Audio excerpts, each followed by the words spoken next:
ہوا ہے کہ ایک دن ایک بے بس سہمی ہوئی ماں اپنے بچے کو سینے سے لگائے اس کے کنارے آئی تھی۔ اس کے ہاتھ میں ایک لکڑی کا پالنا تھا۔ اس نے بچے کو کپڑے میں لپیٹ کر اس دریا کے حوالے کرنا تھا، کیونکہ یہی اس بچے کی زندگی کا واحد آسرا تھا۔ اس ماں کی کیا کیفیت ہوگی؟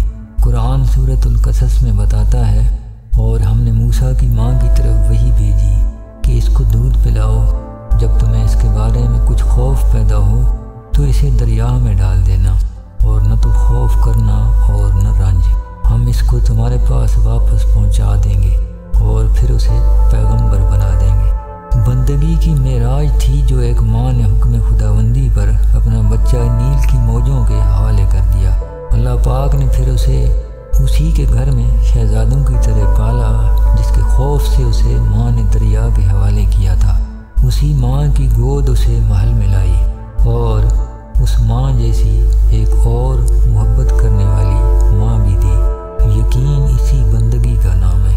انسان بس کوشش کا ذمہ دار ہے۔ نتائج کا بوجھ اگر آپ کو بہت بے چین کرے گا تو آپ ہر وقت ایک نامعلوم خوف اور بے چینی کا شکار رہیں گے۔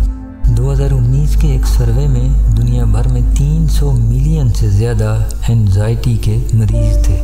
جن کو پتہ نہیں کہ وہ بیمار ہیں، ان کی تعداد اس سے کئی گنا زیادہ ہوگی۔ اس بے چینی اور نامعلوم خوف کی جگہ سکون کو واپس لانے کا سب سے بہترین راستہ اللہ پر مکمل یقین ہے۔ موسیٰ علیہ السلام کی والدہ کی طرح اپنی کوشش کا دودھ پلاؤ، اور نتائج کے خوف پالنے سے بہتر ہے نتائج کو وقت کے دریا میں مکمل یقین سے ڈال دو۔ اگر آپ کی کوشش مقبول ہوئی تو اللہ پاک کی قدرت ہے، وہ فرعون کے گھر موسیٰ کی پرورش کر دیتا ہے۔